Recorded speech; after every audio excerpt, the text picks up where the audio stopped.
اے د امت مسلمه نوجوانانو رونو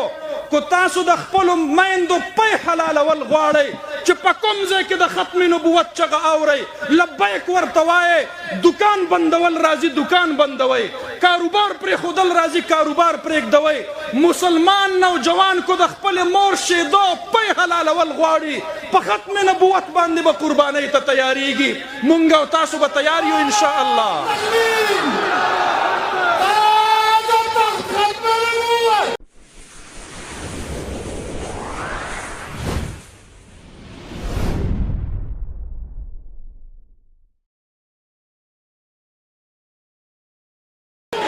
په مخ د ځمکه د دفاع ختم نبوت دپاره چې کومه وړمبۍ مقدسه وینه توی شوې ده هغه د حضرت حبیب ابن زید انصاري رضی الله عنه وه چې کله مسیلمة الکذاب بدبخته جناب نبی کریم صلی الله علیه وسلم مبارک ته خط را اولیږلو او خط کې ورته لیکلي دي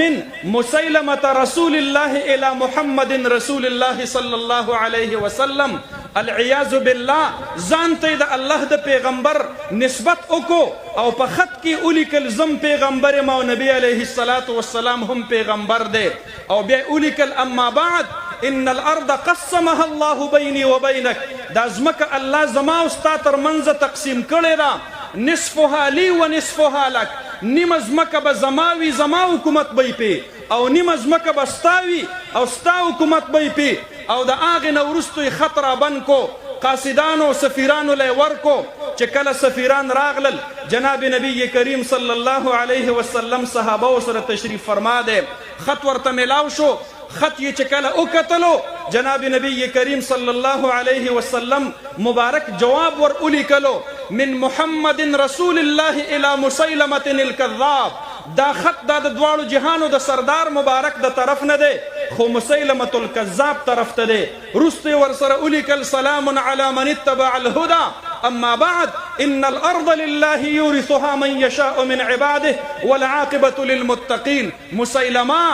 ځمکه دا د الله ده الله یې چې چاته ورکوي دا د الله اختیار دی او بهتر انجام او کامیابی دا به د نیکانو د متقیانو وي او بیا یې خط رابند کو صحابه کرامو ته فرمایي تاسو کې به دا خط څوک ووسي ګوره مسیلمه ډیر زورور دی مسیلمه ډیر ظالم دی مسیلمه ډیر ناترسه انسان دی حبیب ابن زید انصاری رضی الله عنه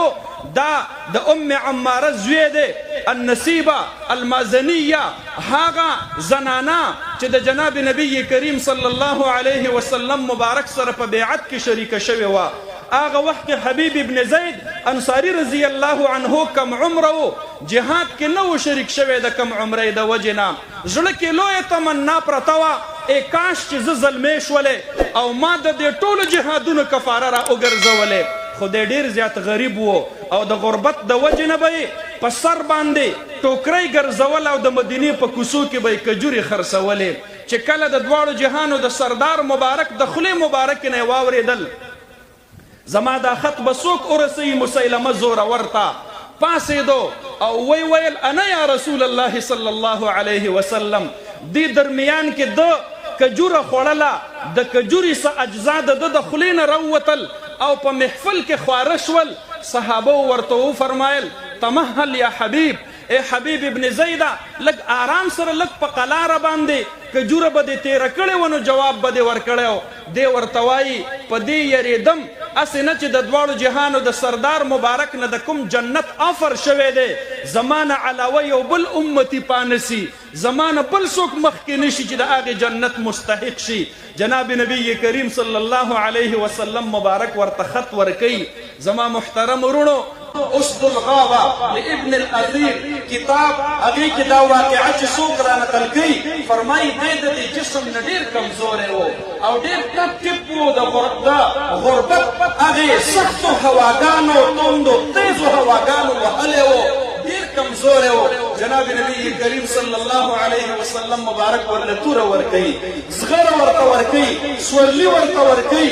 دا صحابي چې کله راپاسي او دا خط اخلي جنگي لباس کې ملبوس نو مورخ تاریخ والا لیکي وې دی د دې محفل نه په داسې کیفیت کې وځي لکه چې د عربو یو مشهور جرنیل او سپه سالار په محفل کې بهر راووتلو ځکه اوس د حبیب ابن زید نه دی اوس دی سفیر رسول الله صلی الله علیه وسلم دی چې کله راورسېدلو او مسیلمة الکذاب مخې ته ودرېدلو واقعه ډېره تفصیلي ده زه تفصیل کې نه ځم مسیلمه چې کله د دواړو جهانو د سردار مبارک جواب ولوستلو ډېر زیات غوسه شو ما ته یې کذاب ویلی دی ما ته یې دروغجن ویلی دی توره یې راوباسله او د حبیب ابن زید رضی الله عنه نه تپوس کوي وایي اتشهد ان محمدا رسول الله دا ګواهي خو ورکې چې نبي علیه السلام د الله پیغمبر دی هغه ورته وایي او ورکومه بیا ورته وایي اتشهد انی رسول الله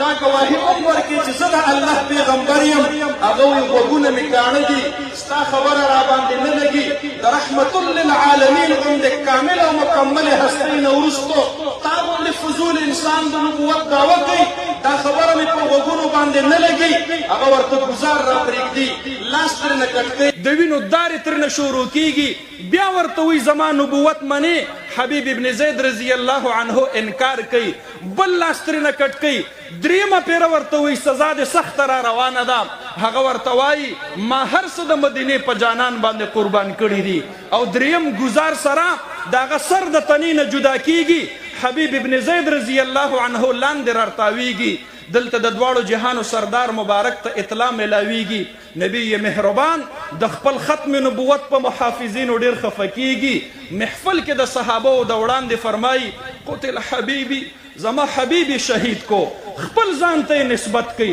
ای د ختم نبوت محافظینو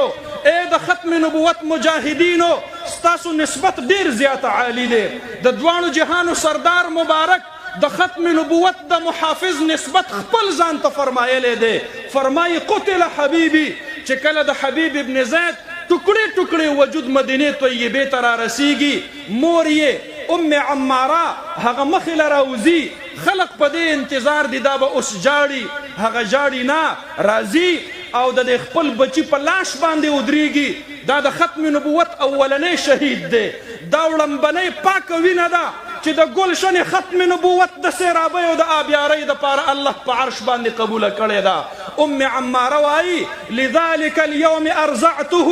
دې ورځې دپاره مې دله د خپلې سینې پی ورکړي وو دې ورځې دپاره مې دی لوی کړی و دې ورځې دپاره مې دی ځوان کړی و ای د امت مسلمه نوجوانانو وروڼو کو تاسو د خپلو میندو پی حلالول غواړئ چې په کوم ځای کې د ختم نبوت چغه اورئ لبیک ورته وایئ دکان بندول راځي دکان بندوئ کاروبار پرېښودل راځي کاروبار پرېږدوئ مسلمان نوجوان کو د خپلې مور شیدو پی حلالول غواړي په ختم نبوت باندې به قربانۍ ته تیاریږي مونږ او تاسو به تیار یو انشاءالله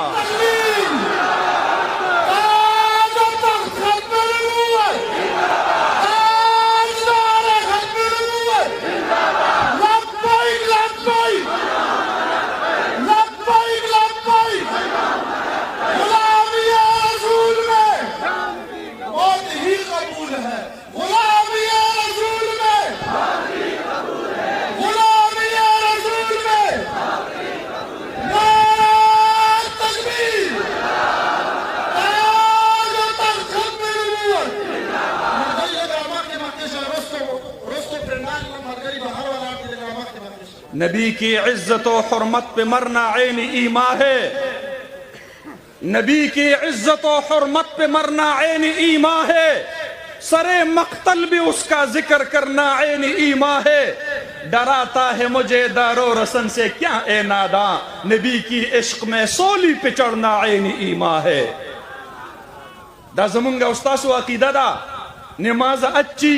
روزہ اچھا زکات اچھی اور حج اچھا مگر میں باوجود اس کے مسلمان ہو نہیں سکتا نہ جب تک کٹ مروں میں خواجہ یسرب کی حرمت پر خدا شاہد کے کامل میرا ایمان ہو نہیں سکتا دا حبیب ابن زید قافلہ روانہ دا روان دوان دا لشکر صدیق لشکر ختم نبوت روان دے خو اللہ رب العالمین ورته د فتح او د کامیابی پیشگی خوشخبری ورکړې ده انا کفیناک المستهزئین. زما حبیبا ته مکه فکرمن کېږه څوک چې هم ستا سپکاوی کول غواړي، ستا توهین کول غواړي، ستا استهزاء کول غواړي، ستا خلعت نبوت په خپل جسم ورچول غواړي، ستا تاج او تخت ختم نبوت په خپل باندې په دروغه استعمالول غواړي، الله فرمایلی دی زما حبیب زه درله کافي یما. الله فرمایلی دی زما حبیبه هغه خلقو له به زه شکست ورکومه. او دا جناب نبی کریم صلی الله علیه وسلم مسیلمه ته مخامخ ویلی وو چې کله د بنو حنیفه په وفد کې راغی نو د مسلم شریف روایت دی وی فرمایل ورته لئن ادبرت لیعقرنک الله. مسیلمه واپس به یمامې ته ځې او که به نه ځې غوښې غوښې به شي، ټوکړې ټوکړې بشي. زما امت خو د زمرو امت دی، زما امت خو د غازیانو امت دی، زما امت خو د مجاهدینو امت دی. زما امتی لوږه قبلی، زما امتی تند قبلی، زما امتی سخت قبلی، زما امتی د خپل بچی قربانېدل قبلی، زما امتی خپل سر شیندل قبلی. خو په تاجدار مدینه صلی الله علیه وسلم باندې کمپرومایز ته نه تیاریږي. وی فرمایل ورته لئن ادبرت لیعقرنک الله. اے د ختم نبوت محافظینو الله رب العالمین به تاسو ته کامیابی درکوي. او جناب نبی کریم صلی الله علیه وسلم په دغه روایت کې د مسلم شریف او فرمایل چې زما په خوب کې په لاسو باندې د سرو زرو 2 بنګړي وو، ما ته زړه کې ور واچولې شوله چې دی له پوکې ورکا. ما ورله پوکې ورکو په هوا کې والوتل. علماء لیکلي دي دینه معلومیږي دا چې چا هم د ختم نبوت د روغجنه دعوه وکړله نو د هغې خلاف به تحریک چلول کیږي، د هغې خلاف محنت او جد جهد